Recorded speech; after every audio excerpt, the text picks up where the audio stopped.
What's up, everyone? It is NFL Week 14, and this is the game plan, where we're going to take a look at the entirety of the NFL Week 14 slate from a DraftKings perspective. We're going to take a look at some best bets, and we're going to take a look at some DFS plays. And to break it all down for us, I've got the top-ranked DFS player in the world. You're number 20 in the world as of today, John. You went down one spot yesterday. You look at it way more than I do. I don't think I've looked at that in over a year. So. I look at it all the time. Yeah, I don't care about it. You know who's number one? It's not me. You're up there. By the way, the difference between 20th place and like 10th place is like one tournament. I don't even know. I saw you win like 5 tournaments last week. So once that click kicks in, you're going to be in like 10th. I came close last night. I had I don't usually play NHL, but I had 2 top 10s in the big GPP on NHL because it was a big game last night. And I probably should have taken down the NBA. But que sera, as they say. I have to give props out to David McLovin. Oh, Mock's a good guy. A, he's one of the good guys out there. But B, he's number one by such a margin that there is no one even in the discussion. And I haven't looked at it. So he took over the number one spot, huh? Not just took over. He made number one his bitch. He is a full 70% points above number 2. And the up-and-comer in the rankings right now is actually a fellow named The Whistles Go Woo. He is actually Whistles. I've seen a little bit on him. He's like a person he's a professor of like optimization. I mean, if there was ever a person who was designed like a math professor with a specialty in essentially what is optimization it sucks to have to go up against somebody like that. There's another guy and someone and I'm forgetting his name. I'm terrible. But I'm forgetting his screen name, who I've met at a lot of the live events, and he's also he's a professor, I believe, at UConn, and in either math or statistics or something like that. So, you ever watch Jordan Peterson's videos where he talks about like what you should do for a living? I'm a huge Jordan Peterson fan. I've got all the books behind me. I love it. So there's an awesome video where he talks about your IQ and what you should be doing for a living based on your IQ.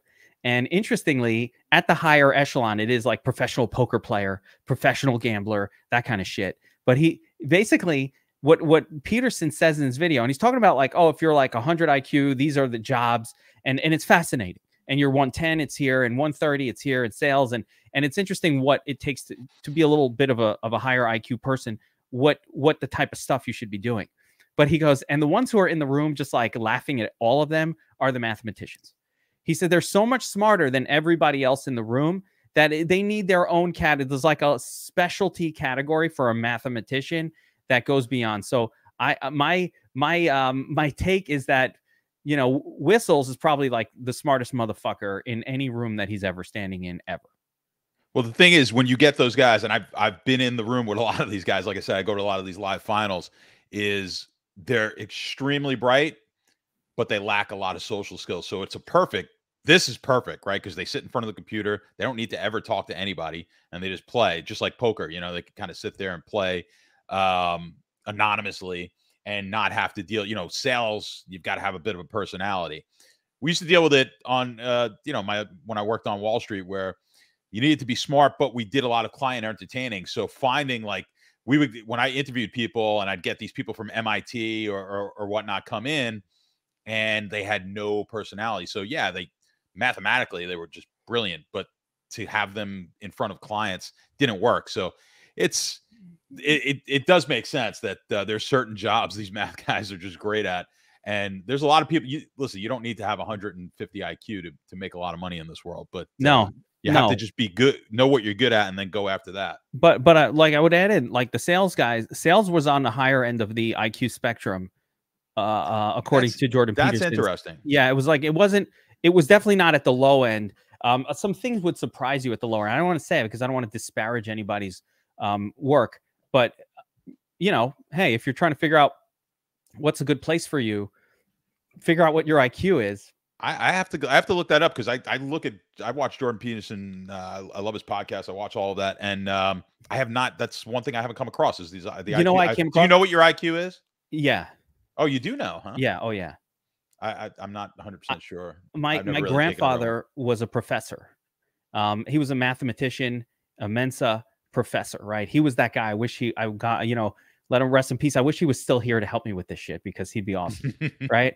But he was a professor, and one of his areas was like certain testing. And as a kid, like he had his like underlings come in, and they were doing all this IQ shit for whatever their experiment, whatever the college research that they do in the professorial scheme. So that I did have my IQ taken. I know what it is. The only thing I took was what's the Wonderlic. Yeah, I took the Wonderlic recently also. Well, I did the real one. I don't know if you took the real Wonderlic. There's a real one that you could take online. Yeah. Oh, okay. Well, we paid for it because it was my idea when we were hiring people to give them. Oh, yeah, that's cool. That's cool. And so then, of course, it became a betting competition on the desk. Like who was? What did you get on the Wonderlic? I was out of 30. What was it? I think the test was out of 30, or at least no, it's out of 50. Okay, I took an online version. You know what? Yeah, you took an online version. You got to take the real version. I think I got like a like 40, 41, something like that. And the hardest part of the test is honestly finishing it. You got to do 50. You got to do 50 questions in 12 minutes. So that's the hard part is getting them done. The speed is very important. Yeah. So we said the thing, and I'm going to sound like a jerk here, and I probably made the least amount of money of everyone on the desk. So I'll preface it with that. But I had they all bet that I would win. My boss refused to actually take it because he's like, what's the point of he goes, there's no upside to me taking this. We all took it against each other. He's like, there's no upside. So I had the highest score, and then they said, all right, if anyone beats your score, that's it. We automatically hire them. And I was actually surprised with how low a lot of the people, not that they were terrible scores, but I was expecting higher on average. I was surprised actually looking up some of the NFL quarterbacks. Like Eli Manning was like really high, like in like 39, 40, and Peyton was much lower than Eli's score. Dan Marino was like real low. So here's my thing with that test. You need to take it twice. Like if you practiced it once or twice and you understand the speed, like if you go in cold and don't understand the strategy of the taking it fast is the part that fucked me up. But like if you practice it 2 or 3 times, different questions each time. But if you practice it and understand, oh shit, okay.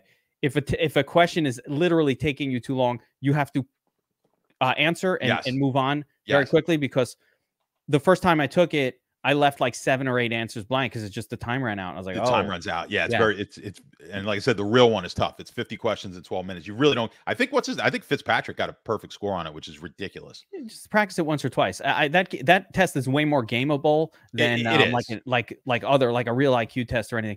But in the end, it was, like I said, it was funny. Look it up. I looked it up because my daughter.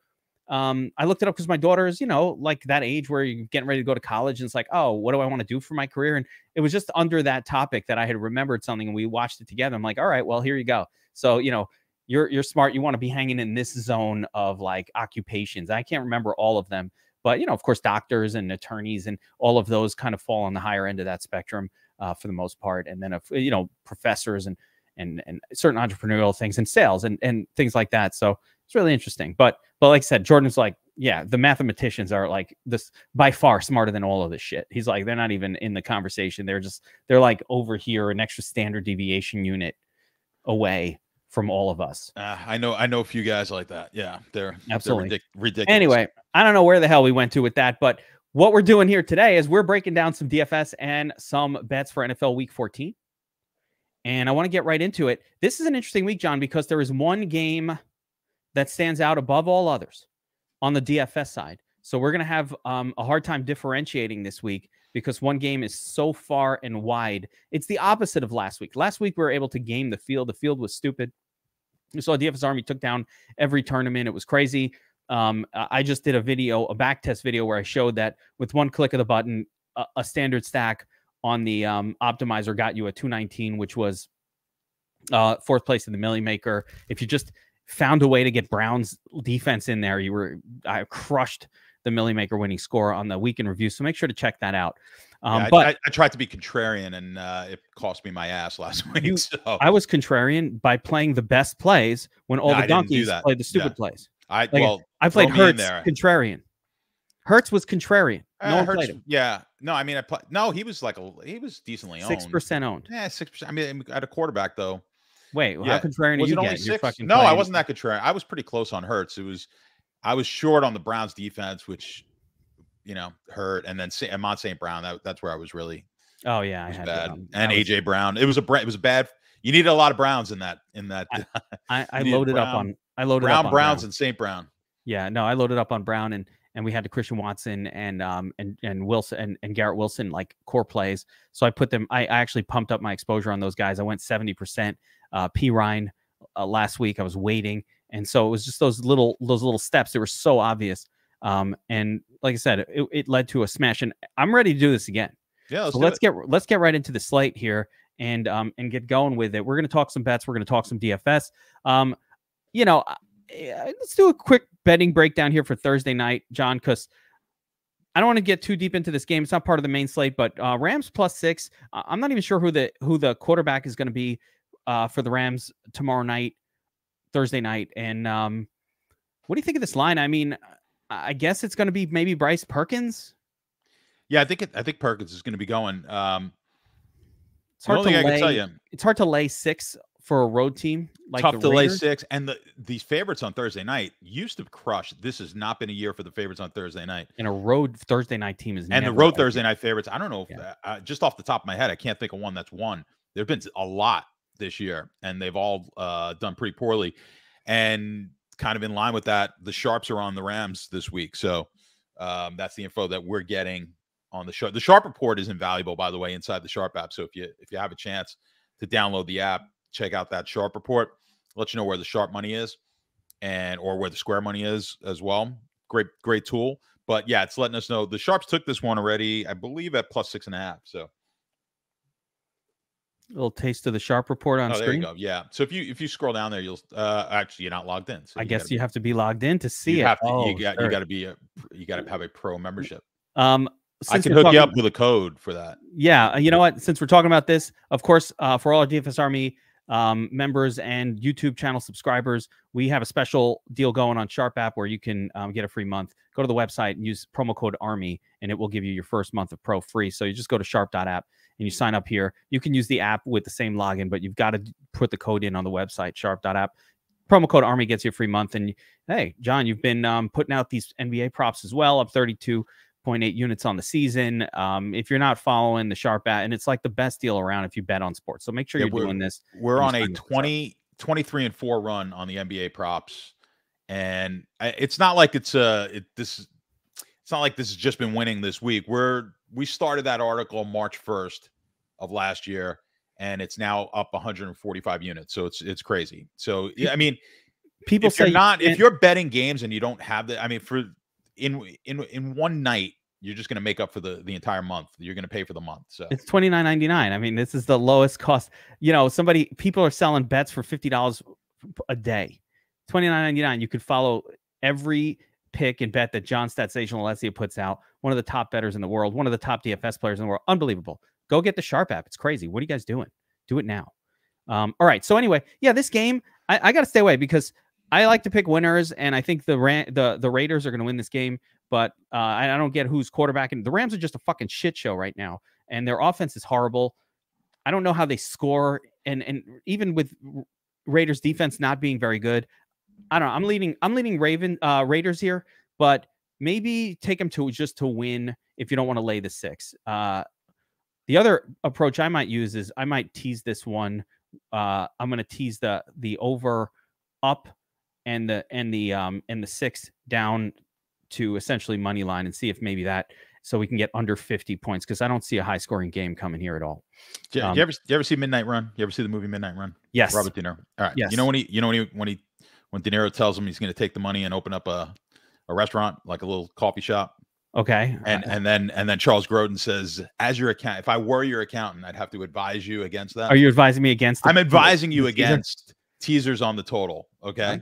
As your accountant, and I'm not your accountant. No, you kind of are. I mean, I like to go by what you say. Yeah, teasing the total is just is extremely difficult. Quickly, the reason being, you have a lot greater there's more outcomes, right, of where the total could be. It's dispersed over a wider array of numbers. So that 6-point edge on a total is not nearly as strong as the 6 points that you're getting on the side. So brilliant. Yeah. So I really avoid teasing totals. People love doing it, especially during the same game, especially on a standalone game like that one. But I would just be leery. Like, if you really like to tease it, I'm okay. I don't love teasing it 6 down to 0 because you're giving up the point. You give up the 1 and the 2. Like, games don't Yeah. typically end on 1 and 2. We were just talking about, Baltimore did last week and things like that. It happens, but you don't have enough games to warrant it. But yeah, if you do want to tease that game 6 down to a pick'em, just take another game that you like to tease it with over the weekend. I would do that before I would do the total. Good call. Yeah, that's right. I was trying to kind of think of something where you can get your satisfaction at the end of the night there, but you're right. Better off just pairing that in. That's why I need my accountant. I need my sharp accountant. All right. So anyway, let's get into the main slate here. We'll talk some DFS plays as well. And first game on the docket here are the Jets at Buffalo. The Jets at Buffalo on the road. Yikes, right? Jets are playing well right now, but they are 9.5-point road underdogs in this one. Obviously, a tough spot for the Jets. They beat the Bills earlier this season, but that was a fluky situation. Bills are at home. I'm definitely not laying 9.5 against Magic Mike. That dude is a special phenomenon that's happening for the Jets right now. But I'm also not super excited about any of the offense in this game at all. Of course, Garrett Wilson's been doing well for the Jets, and you kind of want to keep it going with him. But Buffalo's pretty good against the pass this season as well. Let's take a look at our defense chart here. But what do you think about this game? Any DFS plays? I actually had a thought about Gabriel Davis, being that Sauce Gardner is going to be on the outside covering Diggs. Maybe this is that Davis game. Davis is also showing up really well in our new DFS Army air yards tool, where Davis is fourth over the past 5 weeks in air yards, but actually quite low in actual receiving yards, meaning he's had an opportunity to really smash, but it just hasn't happened. Yeah, I mean, I would be careful. Targeting any offense against the Jets has just been it's not been very Jets defense, very good. No joke. Yeah, the defense is phenomenal. Take a look at this. Look at the points against. Yeah, wide receivers almost 7 points below expectation. Quarterbacks, 4.25 points below expectation. Jets are good. Jets are really good. I mean, I've got them ranked 8th. They're better than Minnesota. They should have won that game. If you look, they dominated that game. Yeah, they just couldn't put it in the end zone. Cousins threw, I don't know, he threw for top of my head. It was under 200 yards, 160 yards, maybe something like that. And they didn't run the ball all that much better.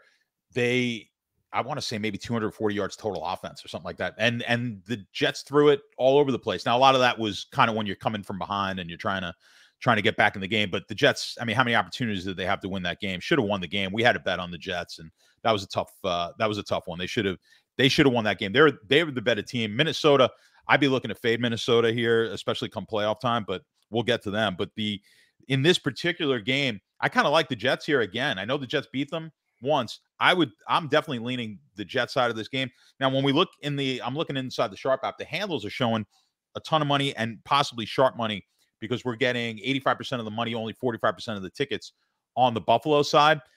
But what's confusing, or not really confusing, what's interesting is when I see that, right? The line movement. And then the line moves counter to that. Follow the line move, not necessarily the handles. It's big. I've been showing that on the TikTok videos that I do, and you can get those videos inside the app. You don't have to be on our TikTok, but we'd love for you to join our TikTok. I try to post videos daily on there, and it works quite often when we see if the sharp money, especially when we get that sharp money coming in from the Sharp report, because that's firsthand information that we're getting. And if the line doesn't move accordingly, like the Rams, I'll look at that one closer, right? So we know that the Rams came in, that sharp money on that Rams game. But if the line doesn't move, you have to be cautious there and say, okay, maybe the Rams aren't the play, because typically when the sharps hit a side, you'll see it move instantaneously. Last night we had that situation in the Denver-Dallas Mavericks game. Our AI model inside the app liked Dallas. The sharps bet Denver. The entire public was on Denver. It was like 98% of the money was on Denver. And I said, you know what? The line hasn't moved yet. All the money's on this side. The book needs Dallas. The sharps bet Denver, and the line hasn't moved. Take Dallas. They wound up winning the game outright. So look to that quite often. And it's similar here. So the money's coming in on Buffalo. Line's not moving. I'd be cautious on this one. Now it moved from 10 to 9.5. So it's not like it hasn't moved. And coming off that 10 is key. But I would still be cautious on the Buffalo side. I like the Jets are better than maybe a lot of people think. I think at this point now people realize how good the defense is. If White's going to score any sort of points, put any points on the board, it's a tough team. I'm not saying they're going to go to the AFC Championship, but this is going to be a tough team in January with that defense. They might have a shot at the playoffs. They need they've got a couple of winnable games, and then they're going to need to steal one, I think, to get to that 10-win level that I think you're going to need in order to get the last wild card spot in the AFC. So, man, I'd love it, and I'd love for them to do it with not Zach Wilson at the helm, because Zach, oh, absolutely, yeah, Zach is just not the guy, not the guy.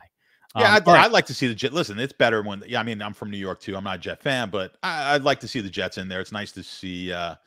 I mean, the league would like to see it. You get that New York team in there, and it's not the Giants. Yeah, works for me. It would work for me. Yeah, Giants might be okay too. So, all right, next up we've got, and so yeah, I think we both agree. If we're taking a side here, it's the Jets. Man, I have a hard time pulling that trigger, but that's the side I think that I'd want to be on, even on the road here. Just Mike White, he's keeping these games close, and teams still don't really get too pumped up to play the Jets, so the Jets kind of hang around in these games. Cleveland at Cincinnati. Now, my boy Deshaun Watson did not look good last week, John, and I fucking warned everybody. This was one of the last week. Deshaun Watson was like, it was funny. It was actually, hold on, I got to bring myself closer here. It was actually comical chalk, and I'm not saying this in hindsight. If you watch Tournament Tactics, I was out laughing at the chalkies who were making Deshaun Watson, who hadn't played football in like 2.5 years, the chalk play in his first game back against a team that doesn't require you to throw because they suck against the run. It was one of the weirdest chalks ever, and I was like, wow, this is going to be an easy week, which it turned out to be. But what we expected to happen played out, John, and Watson looked extremely rusty. Timing was off. The game was moving quick, and it takes a minute for you to get your head back in the game after you've been away from it for so long. And that's what happened. So now we get week 2 of Deshaun Watson on the road at Cincinnati. Cincinnati playing really good football right now. Joe Burrow is up there with Mahomes and Josh Allen at this moment in time as playing some of the best football of the season, of the crowd. Listen, I want to leave Hurts out. I put him in the mix as well, but really, really playing good football right now. Ever since those first couple games where he struggled, he's been just absolutely smashing, no turnovers, doing everything right. So Bengals -6 here. Just right off the bat, DFS plays, I go right back to Burrow. No worries there, especially if Samaje Perine, you can stack him with Perine and one of Chase or T, or you remember with no Hayden Hurst, likely even Tyler Boyd was relevant last week. Yeah, in this game though, I think the running game, Cleveland is not that great against the run. They're bad. Bring that sheet up. But yeah, Mixon looks to be a really strong play. If Mixon plays, I'm still not convinced. Yeah, I'm not convinced. And I do have to warn you though on Mixon, but we'll see. I'm going to warn you on this. I've seen this scenario's happen before, and you're right. So let's take a look at the defense here. You can see that Cleveland is absolutely horrific against this is the points against sheet. This is, by the way, if you're a DFS Army subscriber, this is available in my channel in our Discord under the pinned. It's also available in the Sharp app Discord. And if you're not part of that Discord, it's a free Discord. You can join that. It's in the description below, where we talk sports betting, but it's available in John's channel in the Sharp app Discord as well. And the way these numbers work, this is an average points against allowed. So Cleveland allows 5.4 points above mean expectation to the RB position. If you look at running back, they are the only team worse than, was Houston gotten better? Yes. So the only team worse is Seattle right now against the run. Seattle's now taken the lead as the worst team at stopping running backs. So let's keep it in mind. But Cleveland's pretty decent, not great, but decent against other positions. That usually does happen when you're really bad at one spot. And of course, if we look at Cincinnati's a good defense, and they're above average against every position group. So that's but look at Cincinnati offensively. Oh yeah, and you take a look at the offense of Cincinnati. They are very good at all positions, right? 4 points above mean. So you're kind of combining these two numbers. Now here's the thing. Here's the thing for me. If Mixon comes back, I saw this happen last year or 2 years ago, the last time Mixon was out for an extended period of time, and Pirine came in and played well. What happens is the first game back, they're not going to like just overload Mixon. They're going to be like, well, you know what? Pirine's been looking good out there too. It's kind of like what's going on with Chicago right now, where they're like, listen, we can't bench Pollard just because Zeke is healthy again or whatever. He's got to get his work because he did so well. Pirine did so well the last few weeks that even if Mixon comes back, I think it's not going to be a great running back play because he's going to be now splitting much more with Pirine than he normally did. So I don't love it. Even if Mixon comes back, I'm off of that scene, even in a good matchup. But if he doesn't come back, yeah, another all-in scenario on Pirine. I guess on the flip side here with Deshaun Watson, yeah, I'm down with him too. I think at some point the rust is going to come off and he'll start playing a little bit better. So Amari Cooper, sure. Donovan Peoples-Jones, okay. I'm fine with it, but I'm probably not stacking around Deshaun this week either. I think he still needs more time. What do you think? Yeah, I think he's going to need time as well. I think it's tough, when you switch teams. It's happened where guys have jumped in. I mean, Matt Stafford last year, obviously, some success. Brady, but it also takes them time. You go back to 2 years ago with Brady making the switch. That offense didn't click until late in the season. And now you're talking about a guy who's coming in himself late in the season. This team has been working with, obviously, Brissett at the quarterback this entire time. I don't know if we'll even see it click before the end of the season for them in a typical what we're used to from Watson. So I'd be cautious with any Watson plays here. The only thing with Watson, as opposed to some of those other guys, is he can get you some points running the ball, but he's not quite he's not hurt. That's not his game. No, it's not his game, but at least he can give you a bit of a floor there with the run. But I wouldn't expect 30 points because he's going to run for 150 like a Fields or something like that. So I'm cautious on Watson. Then from the betting standpoint, Cleveland has owned Burrow. I don't believe Burrow's beaten. Has Burrow beaten Cleveland yet?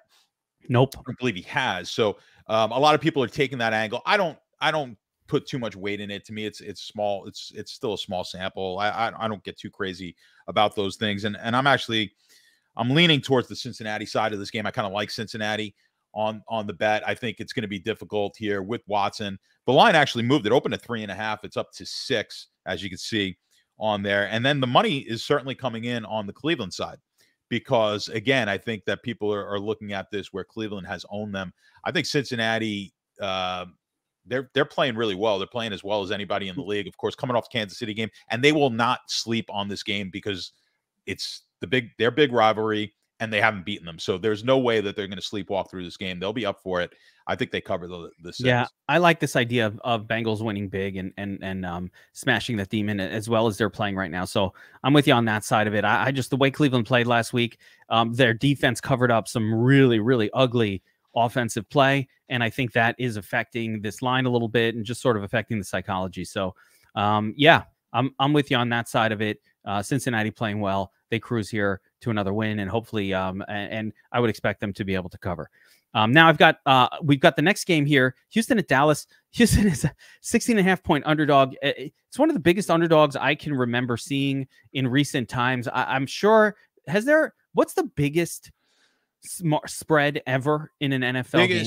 Biggest one I can remember was like 24. I want to say like the Patriots against the Jets a couple years ago. It was like, since that was a high one. There was, I want to say, when Cincinnati was really bad, we're getting 24. I'd have to look it up. I remember 24 points, like a San Francisco team was favored over Cincinnati, like one of those really good San Fran teams, something like that. Maybe Patriots over Cincinnati. It was like a 24-point line. And usually, and again, I'm going off the top of my head. I'll have to look this up again. Generally, you're in good shape betting the dogs in those games. There's not that many that are 17-point plus, but I think the dogs have a slight edge in those big spread games. And of course, the public is betting Dallas. I don't know how you can lay 17, although this is the type of game, 16.5 or whatever it is. That the Houston offense this is the matchup here. If you go open up my sheet from a DFS standpoint, I think that's the one with the that I was looking at earlier. But if you look at Houston, I was looking at something else, but basically Houston is the worst offense, I believe, on my power ranking. So I know you don't have the power rankings up, but I believe they're the worst. They're the worst team in the power rankings offensively, and they're going against Dallas, which is like the number 2 or 3. They're like the 3 defense, but they're right up. Everyone's kind of bunched up at the top. So this is going to be. Actually, what I was looking at, if you bring that up, is the DST points, the defensive points. That's what I was looking at. So Houston's the actual gives up the most points, and of course, last week they gave up 31. And Dallas scores the most. Skewed, and Dallas scores the most. So this is essentially like pay up. You know how expensive Dallas defense is on the DFS sites. Dallas defense actually broke the record this week on DraftKings, and they actually priced them above 4K. The rare above 4K. Wait a minute. No, they're 3,800. Oh yeah. Okay. Oh, there it is. Yeah, they're going to be massively owned. I mean, I think not massive, but 3,800 is still pricey, but they're going to be high owned here. I went through the slate, and there are no viable defense plays under 3K anyway. No, even a cheap viable. It's really difficult to be excited about any of them. Maybe Steelers at 2,800, but like for the most part, these defenses are horrific at the cheaper zone. So maybe this is the maybe this is it. Maybe it's that time when you start your lineup with a $3,800 defense. Who knows? Pretty wild. Yeah, I'm not laying 16.5 though. No chance at all. Yeah, it's tough. I'm not doing that. This is like a college football spread with a 45.5 total. Typically, now in college, the one thing about a spread like this is, and I don't know, I haven't even checked now that we're talking about it. There's a correlated parlays in college football that they don't let you play, and I'm going to assume that they probably won't even let you parlay this. But if they do, it used to be in college football when you had a line that was within 30% of the total, that you would just put in 2 parlays. You'd parlay the favorite and the over, and the dog and the under, and you could just do that blindly, and it would win. So if you can't get a parlay in, they might not let you play both at the same book. I haven't checked that. I haven't looked at it yet. Oh yeah, you could switch up the books. Who cares? You could switch up the books. Yeah. But sometimes they won't even let you parlay the total with the spread when the spread's too high in relation to the total. But if they do, you typically want to play the favorite with the over in these situations, because the only way the game, or obviously the most likely way this game gets over is if Houston puts points on the board. So you take the underdog in the over, the favorite and the under. You take the underdog and the under. The underdog and the under. I'm sorry. Yeah, the underdog. Right. Underdogs go with the under, and the favorites go with, because for the favorite to cover, they're going to have to put a lot of points up on the board. It's not just the theory. It worked out, and like I said, the books that makes sense. The books stopped doing it in college football years ago because they were just getting killed, because you could just play both parlays and it would come out profitable. Let me ask you from a DFS perspective. Once again, we're in this weird situation where Dallas has one of the highest team totals on the slate, but at the same time, this game is as non-competitive as it gets. So outside of maybe like Zeke or Pollard or both, can you mess around with Dak here and pass catchers, or is that just a mistake? Because why would Dak be throwing a ton in a game like this?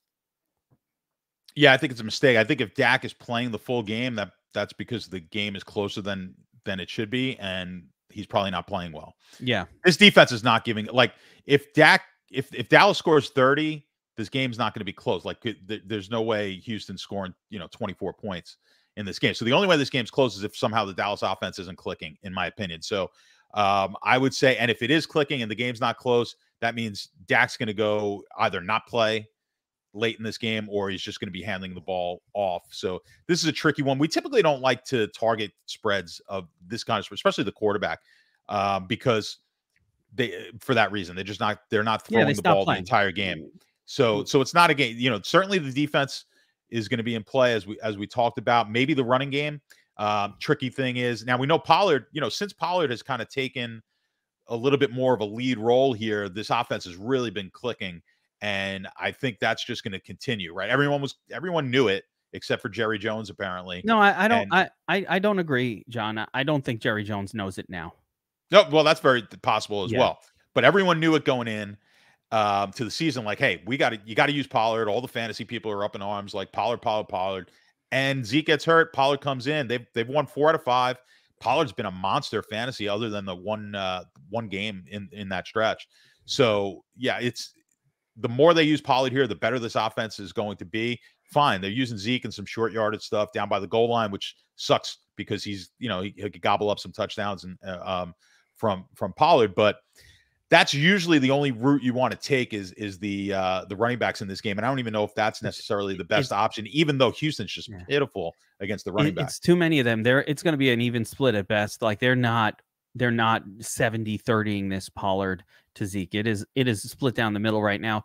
And that does reduce the upside, unless it's like one of those, like I said, on a showdown. Hey, both of them were in the winning lineup because it was such a low scoring showdown that 15s and 14s were getting you in the nuts this past weekend. But in general, on a main slate, it's going to be tough for either one of these guys to get up 25 plus fantasy points, which they need at their salaries to be relevant, because it's two of them, and it's hard to split that amongst two.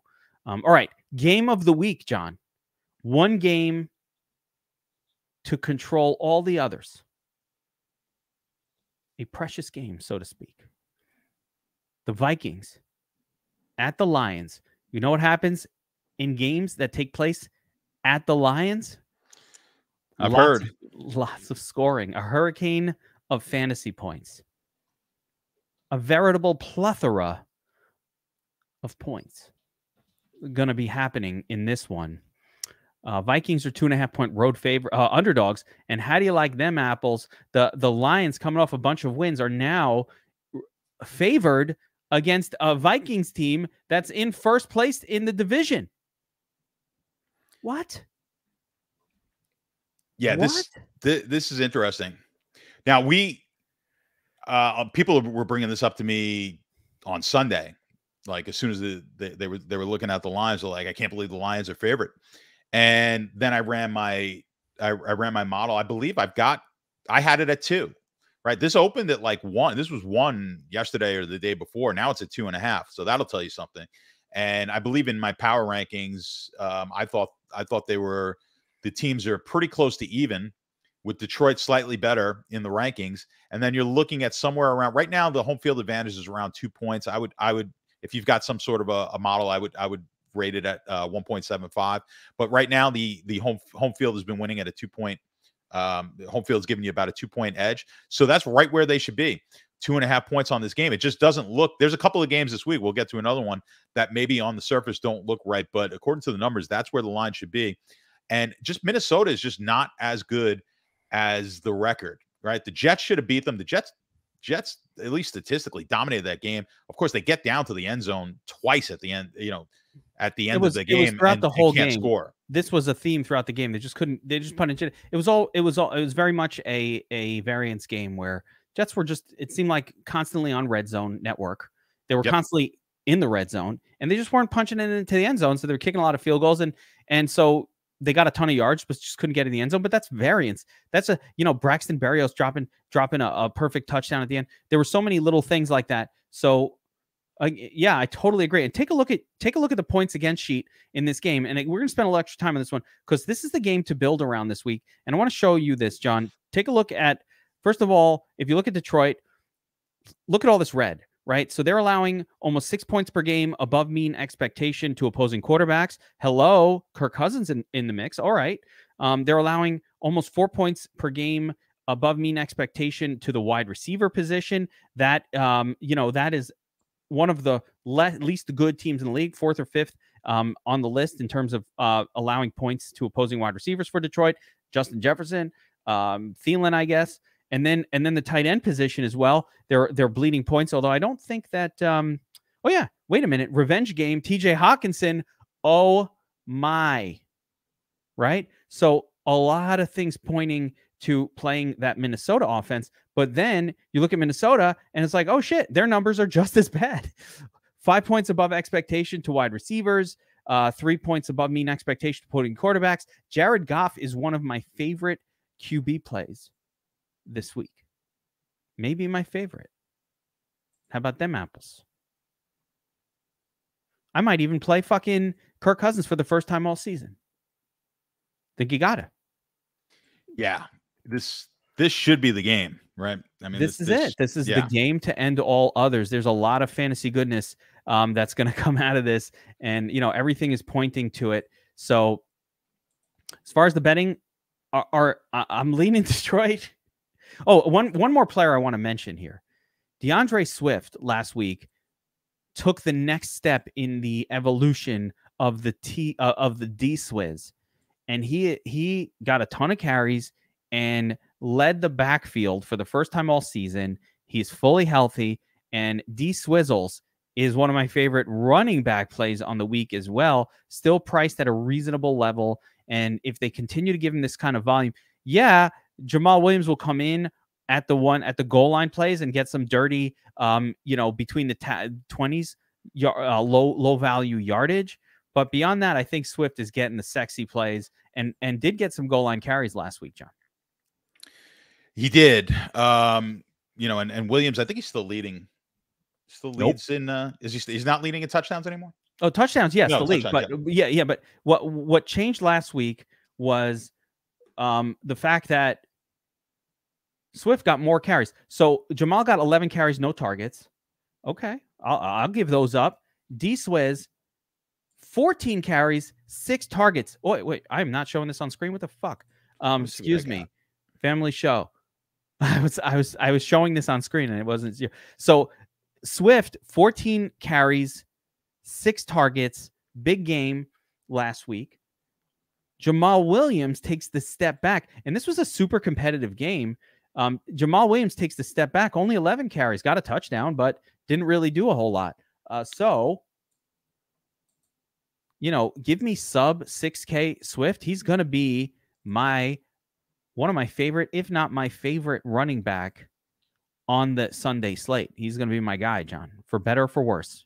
I'm looking. So I've got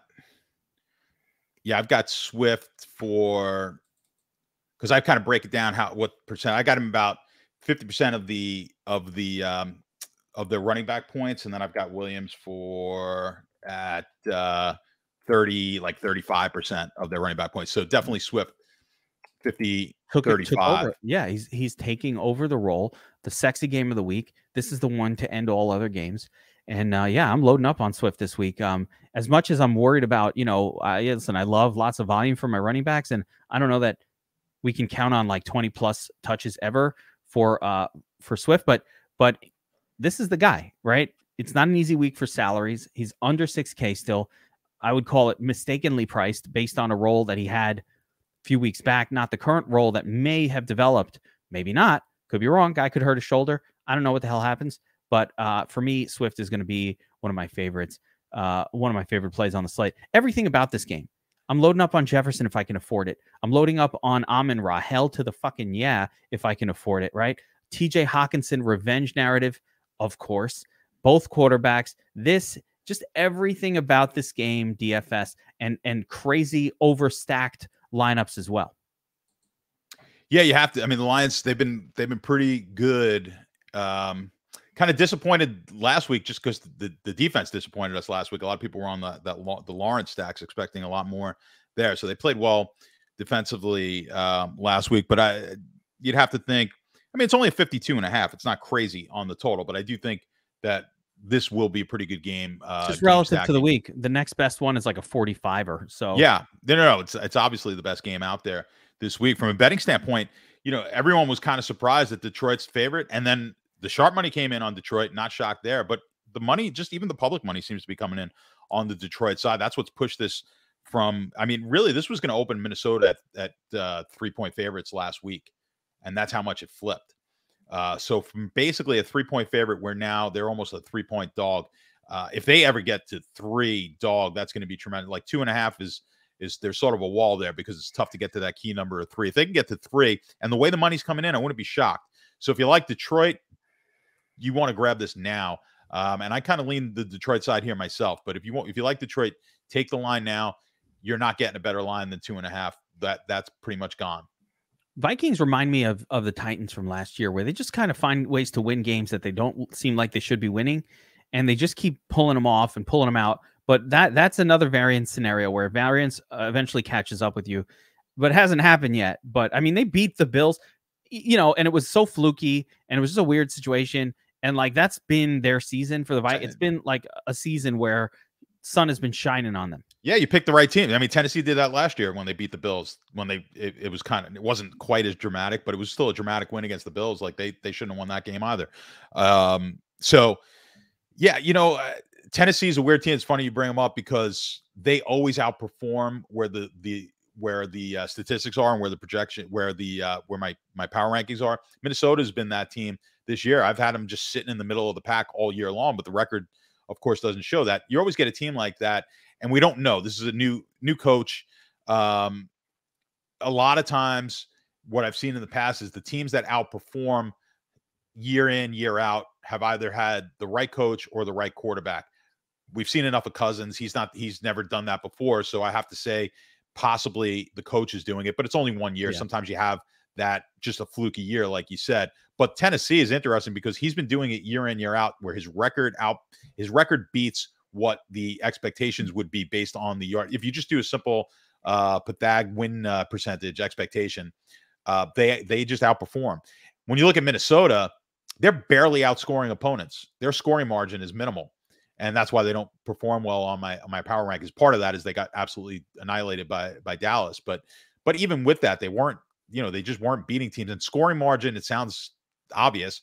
Scoring margin is a huge indicator as to how a team's going to do. So the teams that have the better scoring margin throughout the year tend to have a better chance come playoff time. So yeah, I'm down on Minnesota. This will be an interesting game, and I do think it'll be a fun game to watch. And I'm leaning here towards the Lions. I would bet this one at 2.5. I like it. Now I'm leaning that way as well. Now let's take a brief pause, John, because I want to actually talk to you about, you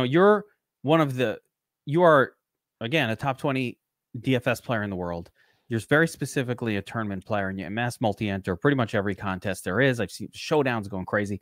It's funny. You guys don't know this. So one of the things we do in DFS Army is we're constantly back testing, and we're constantly trying to hone in on the best approaches to mass multi-entry and how to sort of look at different settings, especially using the DOM Station Optimizer that we have over at DFS Army.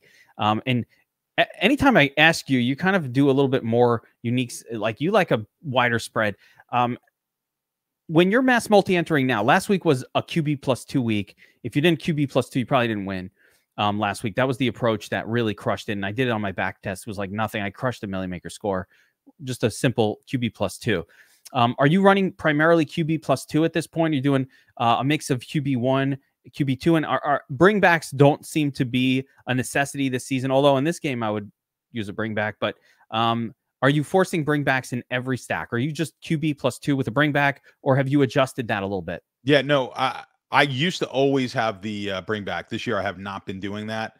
And some weeks has worked really well. Obviously, it doesn't work for you every week. But the only thing I'm forcing is a pass catcher. And in some instances, I've taken it depends on the quarterback. I've taken no pass catcher just because the league, it's changed so much between with Fields and with the Fields or a Hurts, you might not take a bring back. Yeah, but I might take a wide receiver on the other side. So I never do a no stack. And I say never. I will do that with Fields only. But my presumption is if I'm gonna have a couple of players in that game, the game's got to go off. And just because the quarterback on one side may get a ton of points without any of his wide receivers, where the expectation is the other side of the game, we're going to have at least one wide receiver on that side or a tight end, whatever it may be, that's going to get a lot of points. So I have been doing that where the only player that I will take totally naked with no one else in his game is going to be Fields, just because he's proven that he can put up points without using a running back. And the only reason I'm doing that is just because it's hard to get.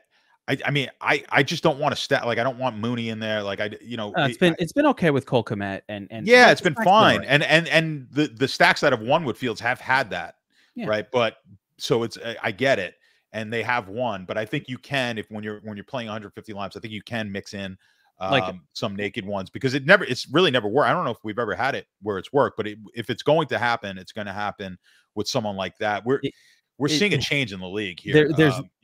So I would say there's no evidence that that unstacked Fields has not won. No, it hasn't been won. Better to stack it so far this year. There hasn't been a scenario with any quarterback where this season where stacking them with at least one was a bad move. That's always to me, at the bare minimum, it's worked, and it's worked with Fields. It's worked with Hurts every single time. So I'd probably stick with that. So I kind of did last week you wanted Hurts with 2, but yeah, in general, Fields almost never with 2. But let me ask you the second question on this note. So, but for the most part, your other quarterbacks, you're going stack with 2? I used to just primarily do the 2. I don't do that anymore. So I'll do a minimum of 1. And then sometimes I'll get 2, but I'm not stacking totally 2. You're not forcing 2. No, I might have 1. I'll have a bunch of 1-1s, 2-1s, 1-2s sometimes. Maybe I'll take 2 wide receivers on the other side. I'm mixing it up a lot more than I used to with this. And really I'm avoiding. It was maybe, what was it, 3 years ago, you could really you could stack a 3 and it was working. Yeah, you that can go 3. Work. It just doesn't work. So I've eliminated. I still might have depending on the game. Like this game, I might have a few 3 and 4, like 5 players. I think you're going to get it anyway. That's what won me. I almost won the when I came close. I've had 2 close ones this year on the Millie. The one, and it was Seattle, Detroit, and I think I had 5 players in that game. So when that game does go off, the potential's there, especially when the prices in that game, the prices were a lot better than the salaries were really reasonable. Yeah, week 2. How many uniques are you rolling with in most of your runs? Yeah, I tend to go 3 unique. Yeah, I go a little bit more than that. So it depends on the week and how many combinations, but I'm going to go 4 or 5. Wow. So really interesting. Really interesting approach, and I've seen it crush again and again and again. So awesome, and congrats on all the success this year. And I'm always looking to tweak. So I almost took down. So I very rarely play NHL, and I did really well last night. Almost took it down. Had 2 top 10 lineups, and because it was a big game, so I decided to play it. And I really went. Now NHL is a different animal. I went 6 uniques in that, which is crazy. Wild. Yeah, that is crazy. And I had 2 lineups in the top 10 that were not even close to each other. Completely different. Yeah, I've noticed. I've noticed. Like I said, when I do my back testing and when I do my study of people, and I study you amongst other players just to see what everybody's up to, and you have a very repeating style of just a really wide spread of exposures. You're not that person that wants to go all in on a player. Yeah, not typically. Ever. So really interesting. Thank you for sharing that with us here. So all right, let's continue on here. Eagles at the Giants. Eagles are 7-point road favorites in this one. Man, Eagles with the injury to Jimmy Garoppolo, John. Now it's pretty much just Dallas in the way of Eagles flying their way to the Super Bowl. Hands down odds on favorites right now to go all the way to the Super Bowl, and probably the favorite to win it, if I'm guessing, because in the AFC, it's just going to be harder to get there. There are better teams you have to pass in the AFC just to get to the Super Bowl. So I'm assuming the Eagles would be the odds-on favorite to actually win the Super Bowl this season if we looked right now. So congrats to Eagles country on what appears to be the potential for a really magical season. They've got to beat the Giants here on the road. Again, road underdogs have not been, home favorites, I'm sorry. Home underdogs have not been good to bet against this year. Not a good place. It's that round number of 7. It's a little scary for me, John. It is. The Giants are another one of these teams that I think are a little bit the record's inflated. I do like the coach, so I do think this is another situation where this coach is going to outperform. So I like that hire. I like Dable, but yeah, the line here tricky. I don't know if I could bet this. Taking the Eagles 7 points on the road. The line has moved. All right, so here's what's interesting, right? So this is actually going to be. I hadn't looked at it before. The money's coming in on the Giants. Looks like sharp money. Now, we don't have any official word on sharp money, but the handles are showing that it's sharp money just based on 90% of the money coming in on the Giant side with only 55% of the tickets, okay? And then the line has moved in Philly's favor. So it's gone basically opening around 6, 5.5, 6. It's gone closer to that 7, yet the money's coming in on the Giants. That's one of those situations where you're going to want to look and say, I like the line move more than I like where the money's coming in. The line move's moving against that. They call it a reverse line move. And so I'd be looking as a lean here on Philly. I don't think I'm going to pull the trigger on this one, but Philly would be the bet. I think the Giants there'll be some regression here, and we're starting to see that with the Giants.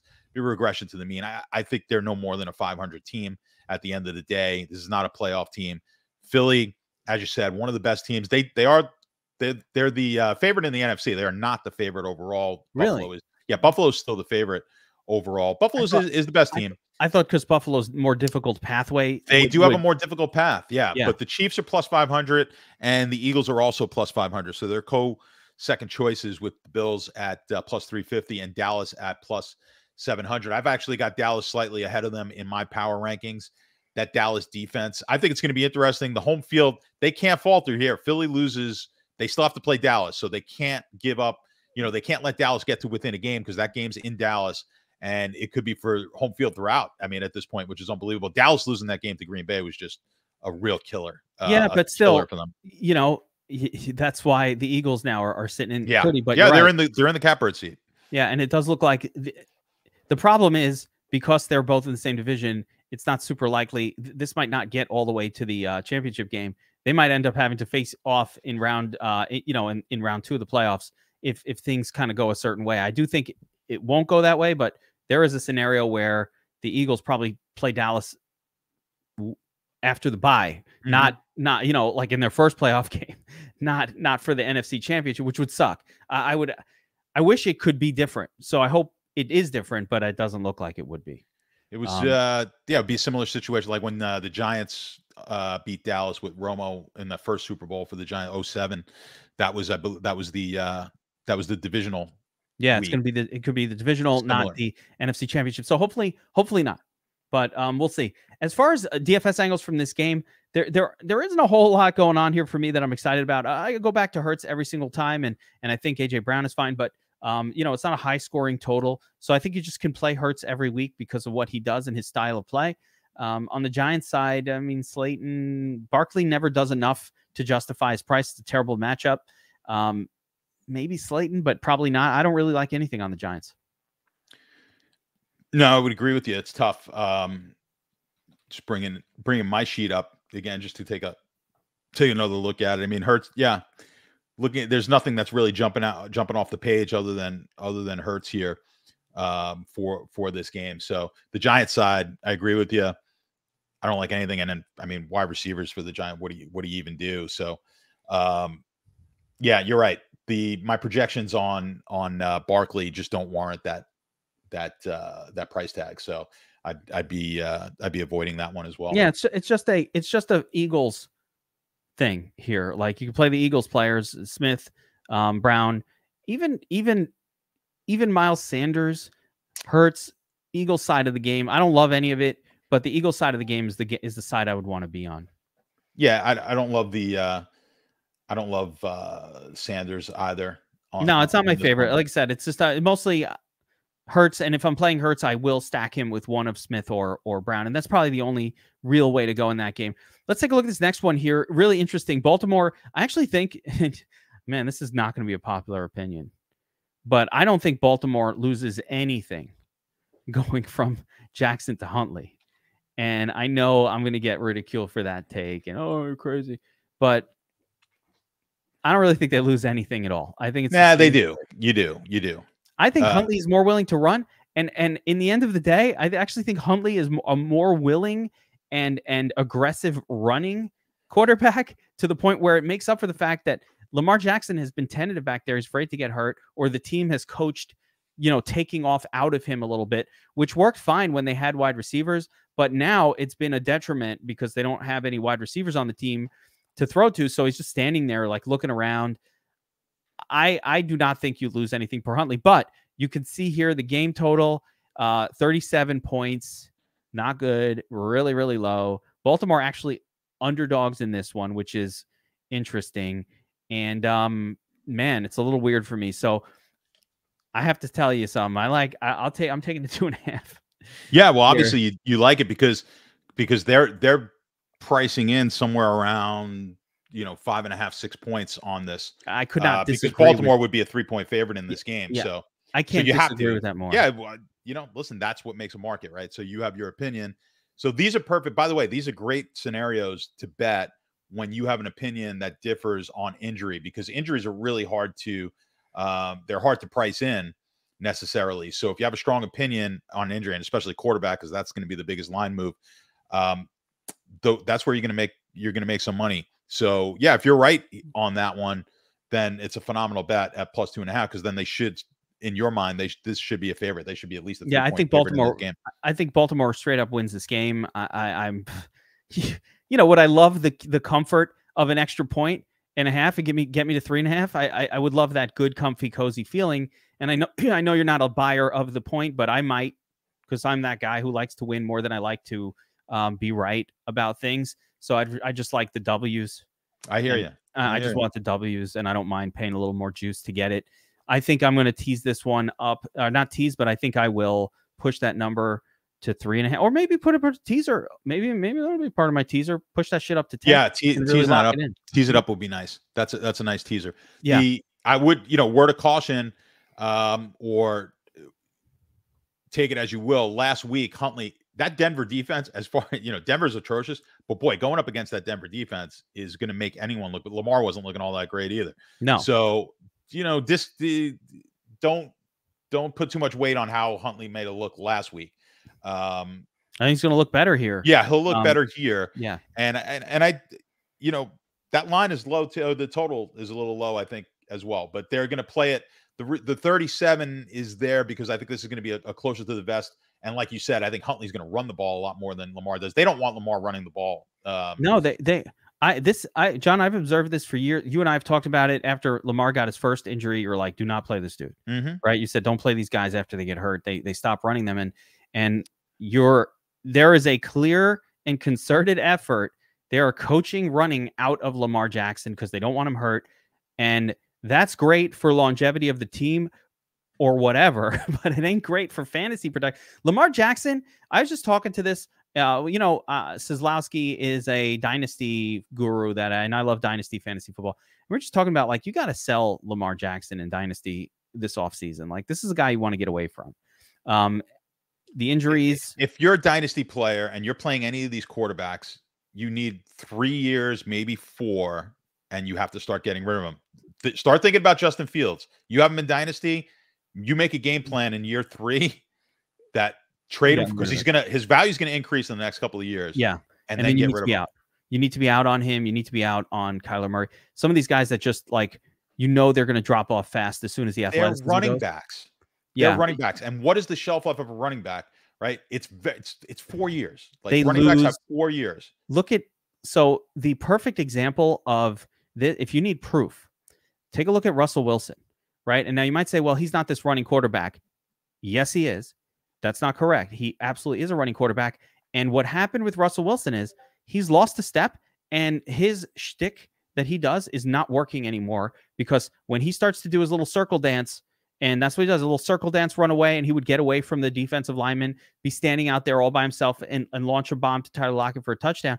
He can't get away anymore because he lost a step. And we're all like, wow, Russell Wilson sucks now. No, he's the exact same quarterback he was, missing a step. If there was a 32-year-old running back out there looking slow, we'd be like, oh yeah, Frank Gore, he's fucking old and dust. Well, that happens to running back quarterbacks like these guys. They lose a step, and now in the NFL, it's that little bit, 99 to 100%. That makes all the difference in the world. So anyway, I want to make a bash Lamar thing. He hasn't lost. No. It's not about bash. But again, look at the guys who have longevity. The Drew Brees, the Matt Ryan, obviously Tom Brady, the guys who are right, but their game was never, like, if Tom Brady loses a step, it really doesn't change his game. It's changing Russell Wilson's game. It's changing Kyler Murray. It changes these guys. Even if they don't lose a step, like you said, you get in a situation where, this guy's really good. We need to save him and not abuse him. So now we take away the best aspect of his game, even though it's throwing the ball. Like, even if you look at Fields could throw the ball. He's just a terrible pocket passer, which a lot of these guys are. He doesn't read defense as well. Maybe that'll come. I don't know. But he's got a great arm, and his best throws are when he's out of the pocket. He throws beautiful balls. But you take that element out of his game, and you can force him in the pocket. We're talking 3-4 years from now. Look at what happened last week. He had a nice week, 21 points, whatever it was in fantasy. Most of that, he had that 50-yard run where he didn't get touched. But They basically, that whole second half, he didn't run the ball at all. That's why they lost the game. They would have beat Green Bay. So that was, again, it was a prime example of fade the quarterback coming off these injuries. They don't want them to get hurt. And 100% we're in that situation here. Yeah. With so Lamar. But the nice thing, as I said, is this is Huntley, not Lamar. And yeah, Huntley's going to run. He has nothing to lose. He will be running like a lunatic. I like Tyler Huntley. I like him for DFS purposes. I like this game for a 37-pointer, which is something that I would normally stay the fuck away from. I like this game for DFS on both sides a little bit. I like Huntley for Baltimore. If I need to stack him, which I don't, Huntley had great games with Mark Andrews last year. No one is going to play Mark Andrews. And I am telling you right now, right here on the game plan, that if you look back last season and you look at what Huntley did with Mark Andrews, they were great games last year, monster scores. So don't be scared of Mark Andrews this week. You can get right all up in that. No worries.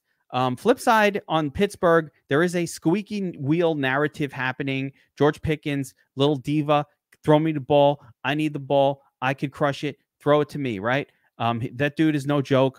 So I might go to little Pickens here as well, even though he hasn't really seen enough target volume to produce at his price point without like extreme touchdown variance. Maybe we'll get a little increase in the target share for him in this one. So I'm going to take some shots there, but I absolutely love Tyler Huntley, and I do not mind pairing him up with Andrews. I'm not going to pair him up with anyone else, but Andrews, and I think Huntley is one of your potential naked quarterback plays, even in a 37-point total game, which, again, normally we would stay the hell away from. I think I'm going to make an exception for this one because I think the total is wrong. I think the spread is wrong. I'm taking Baltimore, and I've already figured out, John, in just sitting here, that I'm going to tease Baltimore with Kansas City.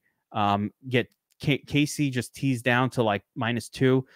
Get Baltimore teased up to +8 or 9, and I'm going to feel pretty good about that combination. I think that's a teaser I'm going to be playing this weekend. I'll make that an official play in the Sharp app whenever I get a minute, and I'll put that out there for all of our people in the Sharp app Discord that follow. So that is something I am doing this week. I really like the look of it.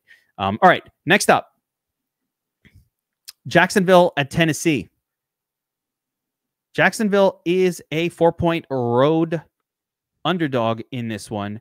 Game has a 41-point total. Not good for DFS purposes. Let's take a quick look over at the defenses here to get a sense of what these teams do. Tennessee is a baffling defense, right? They're good sometimes. They're bad sometimes. Look at the numbers show that Tennessee just gets torched by opposing wide receivers. They are the worst team in the league in terms of fantasy points allowed to opposing wide receivers. They're very, very large up front, and they're good against the run, which I love because that focuses the opposite side of this game. We want to kind of be on that Jacksonville passing offense, go right back to Kirk and Zay Jones and that crew.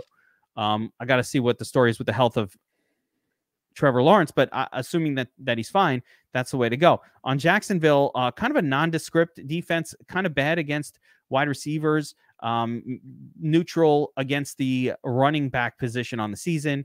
And I don't know if Treylon Burks is going to play, but if he doesn't play, they really don't have anybody else that they throw to of note that I would want as a DFS play. I actually thought about the tight end, Chig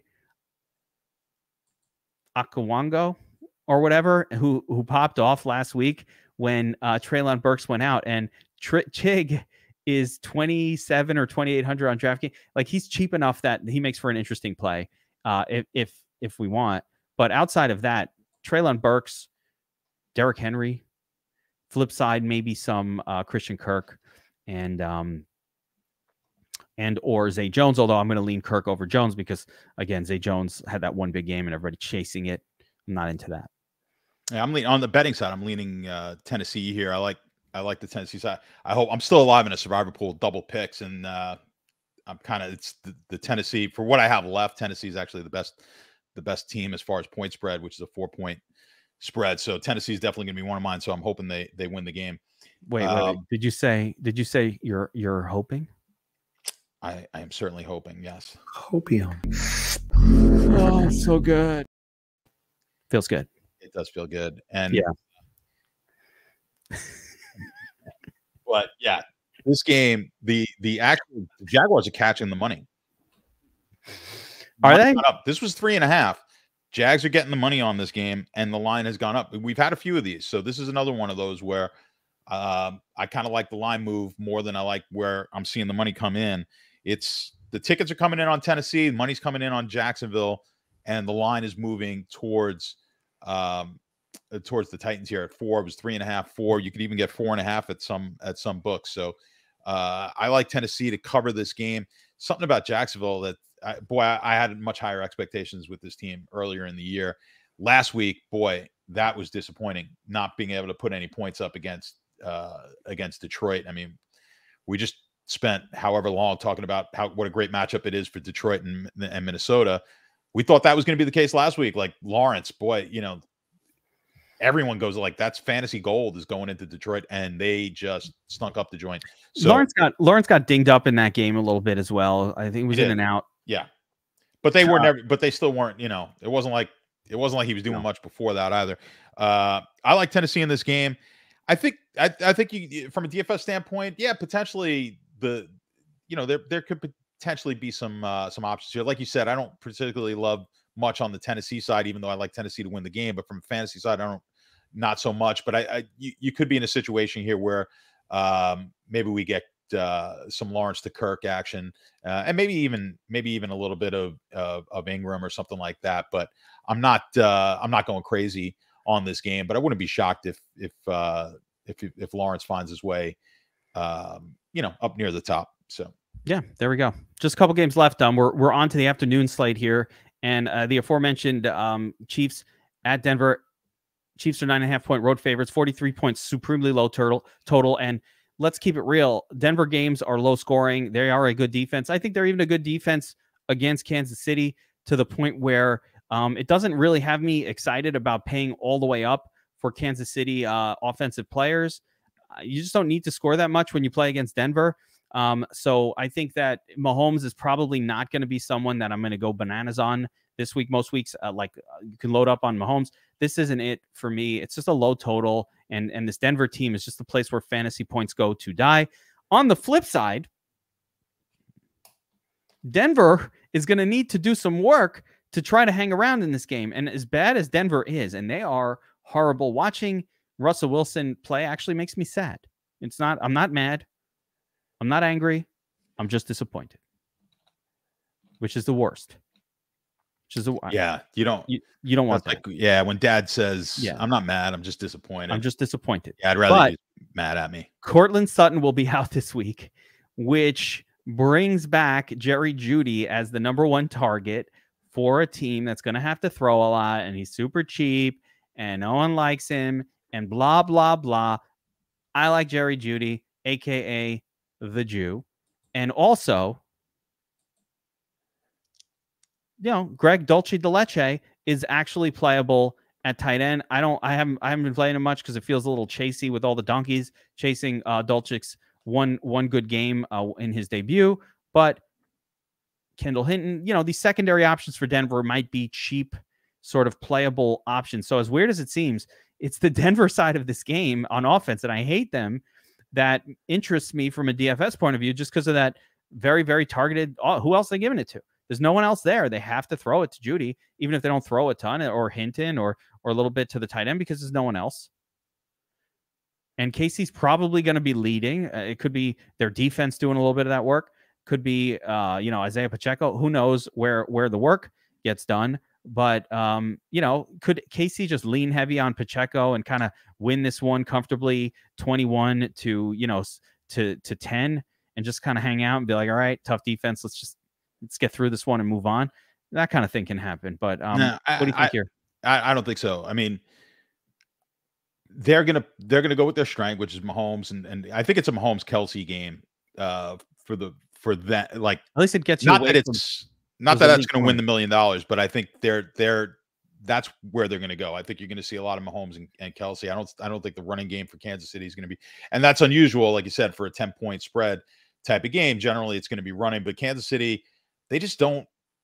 They're not a grind it out type of team. They're going to play with Mahomes. They're going to play with their strength, and the Denver, it's not like you could just run on the Denver defense. Like no, they're quite there's good not much against you can do against this Denver defense. So I don't love the game from a fantasy standpoint. I just don't know how many points Denver is going to be able to score. They just have not proven that they were able to put. I mean, look at Denver on the look at their numbers on that sheet. No, it's brutal. So it's brutal. You look on that. That's right. And this is a good to show the points for side. So you want to talk about a horrible offense, as good as Denver defense is, and that's the left side of this chart where you've got all these positive numbers. That means good, right? Defense good against QB, defense really good against running back and wide receiver. That's as bad as their offense has been. That's unbelievably bad. Their offense is horrific. This is disgusting. You know what sucks for Denver? Do you know how much money they paid Russell Wilson? It's not even the money. It's the amount of years that they're stuck with him now that he's going to kill their cap. $250 million. You cannot, you're done. You're done. They're done for years. You're done. Denver done fucked up. And now they ruin their team. If you're a Denver fan, let's say you're a Denver fan and you're in high school. You're like a kid. You're in high school and you love football. You're going to be done with college before this team is relevant, because this contract destroyed them for the next 5 or 6 years.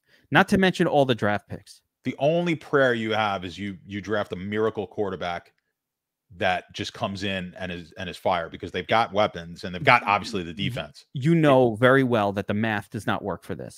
No, but you'd have to draft a quarterback that could do what they thought Wilson would do. I mean, it's a long shot. That's your only hope, because you can't spend any money. No, and you're going to wind up losing players here as we go. That defense is not going to be as strong as we get down the next few years, because they're going to lose players. It's a nightmare. Yeah, you're paying Russ 40, 50 million. Like by year 3 or 4, or you could hope that Russell Wilson learns how to be a pocket quarterback at the height of 5'11". How does the NFL work in 2022? You have to have a quarterback. Yeah, you need a dominant quarterback who is not being paid an amount that is destroying your salary cap, because then you can put, like, Buffalo's got a strong defense, you need a good quarterback. It's so hard to do. You need a good quarterback. You need a good a competent one, or you can pay an elite quarterback and make up for the fact that other parts of your team aren't great. Because you look at Kansas City, their defense is not that good, right? But you've got obviously the quarterback the best offense in football. It doesn't matter. So you have that, but they're not. Listen, this is what the NFL wanted. This is why you don't have you just can't get the dynasties of the 70s Steelers and the 49ers of the 80s and the Cowboys of the 90s. Ever since 94, 95, when they implemented the salary cap, it's become now Brady broke that, because Brady was able to take really favorable contracts for the Patriots, and he was able to change it. Just look at these, look at Russell Wilson, one with a dominant defense. He got paid, defense was gone.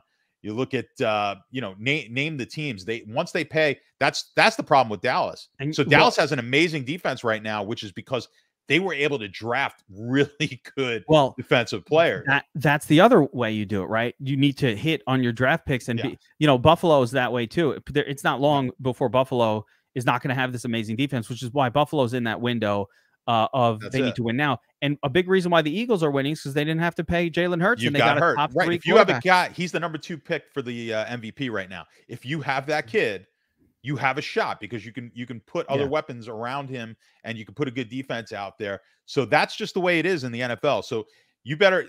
It worked with Brady going down to Tampa, but again, he gets himself in a situation that because he knows what he's doing financially, where he can put himself in the right spot where they can put weapons around him. A lot of these other guys, they handcuff the team. That's, if Dallas didn't draft so well on the defensive side, that Dak contract and certainly the Zeke contract, it kills your team. So yeah, you have to look at that now in today's day and age, and it's going to be really hard. It's just really hard to be dominant and to have any sort of a dynasty in football, which makes it great and fun for the fans. Absolutely. So not a ton of DFS relevance in this game outside of, like I said, some punts on Denver. My official play for this one is going to be to tease this down to -2, alongside probably the game I mentioned earlier, that Baltimore game, and I'll be on the KC side. There's no way I fuck Denver at any price. Well, they're not winning this game. Yeah, so that's Sure. what I'm saying. You could pretty much lock in KC winning. I'm not sure they win by 10. I think they probably will. If I had to even go straight against the spread, I'm laying the 10 because Denver cannot score, and KC doesn't care if your defense is good. They're going to score on you.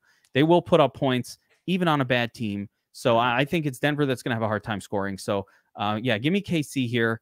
I'll lay the 9.5 if I have to, but I'd rather tease it down to that -3 or 2.5 level just to get a little more confident in it.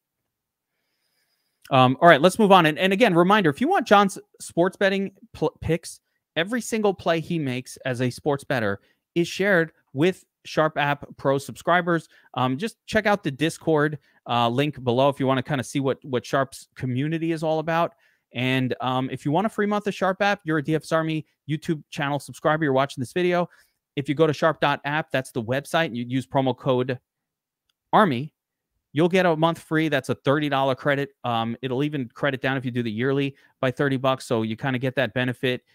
You could check out Sharp Pro for a month absolutely free and see if you like it. Follow his bets. My goodness, 140 units on the top props. Betting is not that hard. You can make money doing it. If you follow pro bettors, John is really big into unit size and betting responsibly. There's a whole Sharp Academy training series. We'll teach you everything you need to know about sports betting and doing it responsibly and not as a degenerate.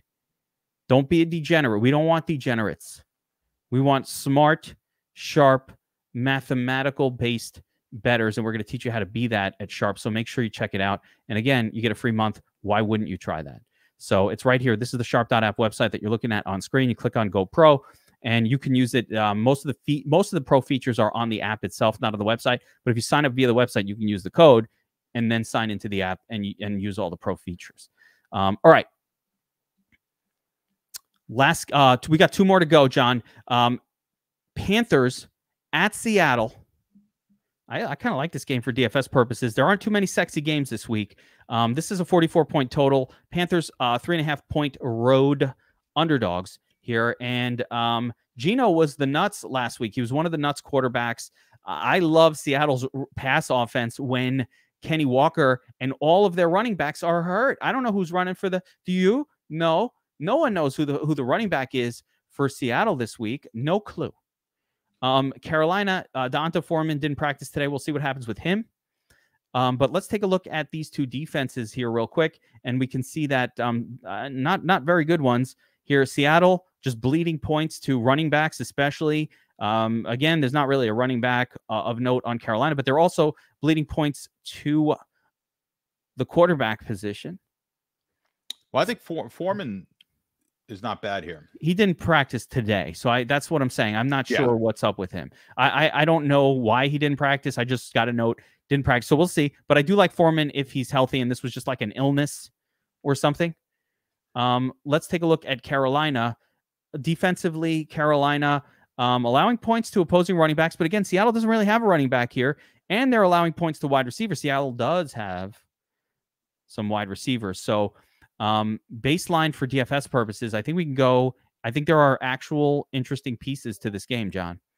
From Geno and Lockett / Metcalf with no running back on the team to suck away the fantasy production. I'm interested in that trio.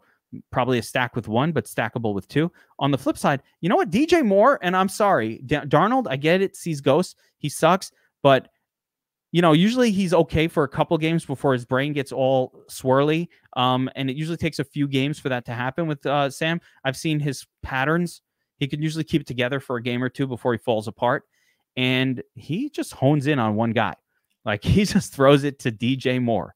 And that's it. Like, he only has eyes for one player. That's, you might think of it as a negative. Listen, that's everybody's taste. For me, I like that. Give me some DJ Moore for cheap. Cheap Moore. Yeah, no, we love it in DFS. I'm not talking about, I don't care if they win. We don't care about real football. No. But even just 2 options is not terrible. And the thing with Seattle is I wouldn't play them with the 2. I'd pick one or the other. And if you're playing like if that's the stack that you want to focus on, and you're playing a 3 max or something like that, then you can mix it up. Go one with Lockett, one with. It's really hard to pick either or. They're kind of it's kind of game by game who's going to have the game. So it's tough for me to say, oh, this is a lock it game. Never know. That's the sucky part of stacking Geno is like it can go with either guy. There's no rhyme or reason. Exactly. So, but from the betting standpoint, this is another one of those games. So we were looking at. I just told you I'm in a Survivor, so I'm trying to look ahead at some of these lines. We thought this line was going to be higher, and it really was. It was going to open at 7. Why do you think it's so tight? Because it seems like a no-brainer Seattle play. Is it because Walker's hurt? It's so on the surface, I said that too. So when I was going through, like, I didn't play Seattle last week because I needed to save them this week in Survivor, because honestly, if I don't take Seattle, my next best choice would be an underdog. So I was kind of in that situation. I had to take Cleveland last week and Tampa, go figure. So I survived with Tampa.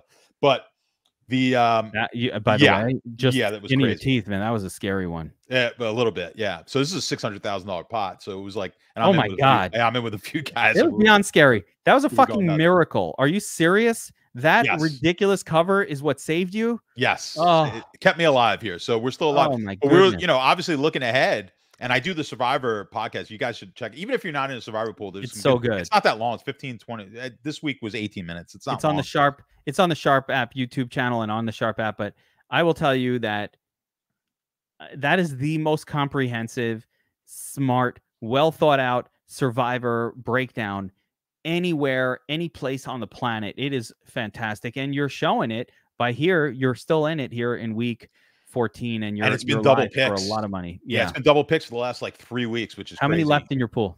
So we're down like it's mid 40, like 45, 46 people. We would have had, if Seattle lost that game, which they very well could have last week, we'd be down to 26 people.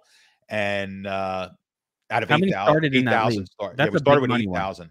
8,000 people down to 40. What's the entry fee? 100? Oh God, it was it's something like 100. I mean, I had 130 entries. I'm in with the group. Yeah, so we're in for a couple of $1,000s each. Yeah, it's probably somewhere around there. Okay, and you've made all the picks. Yeah. So, but yeah, so we're down to the nitty gritty. So now it gets interesting. But again, we were looking ahead, figuring this line to be about 7 because that's where it was, and then it opens up at 3.5.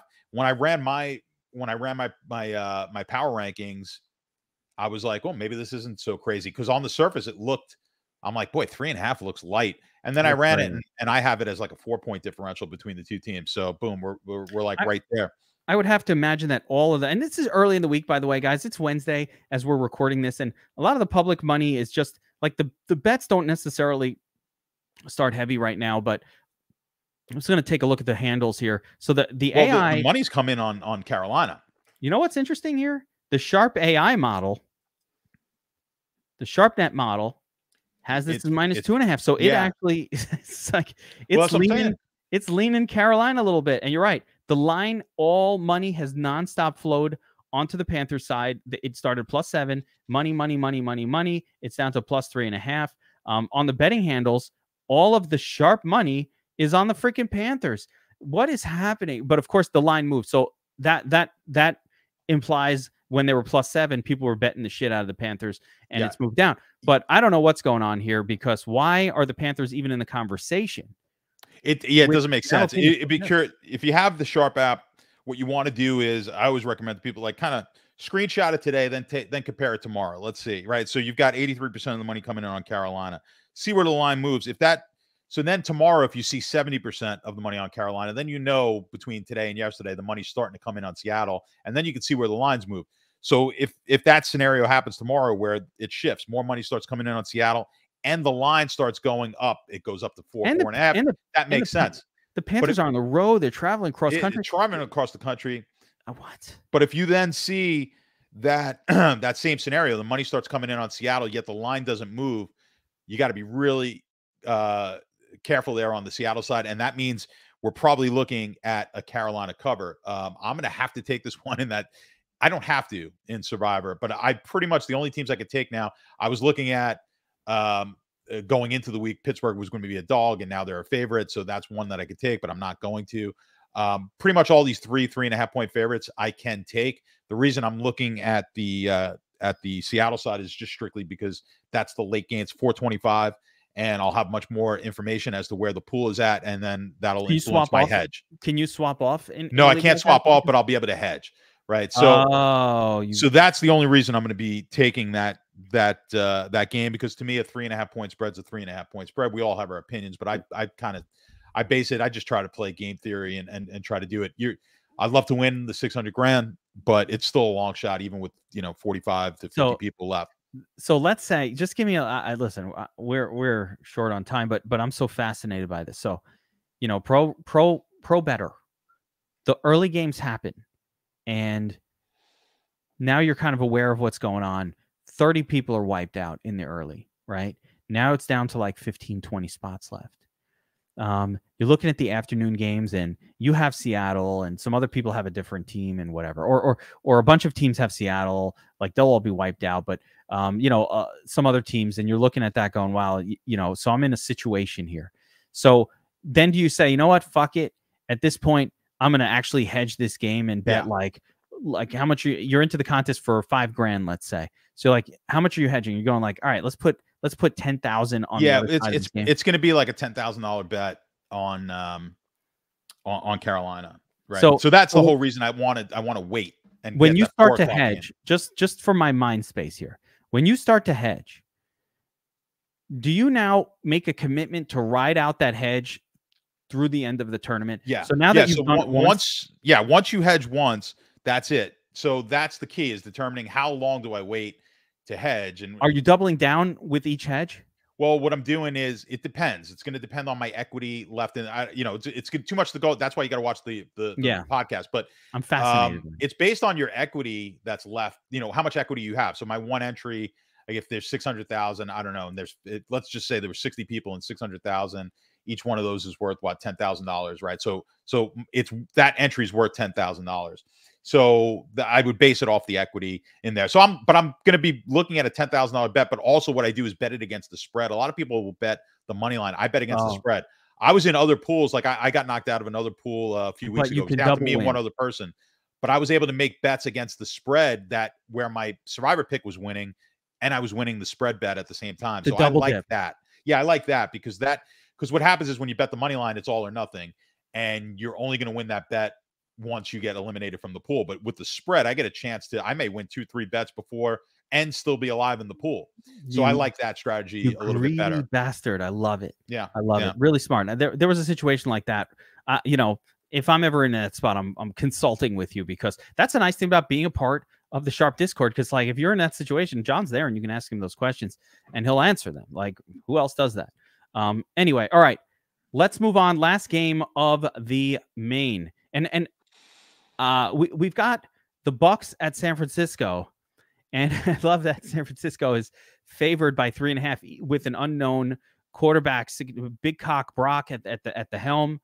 For San Francisco, it seems like, probably, and the Bucks are still road 3.5 point underdogs because that offense looks horrific. Their offensive line is disgusting in Tampa. And yeah, Brady's probably in for an ass whooping here, even in a spot where he's going up against a San Francisco team with an unsure quarterback situation going on. John, this is like pretty weird, because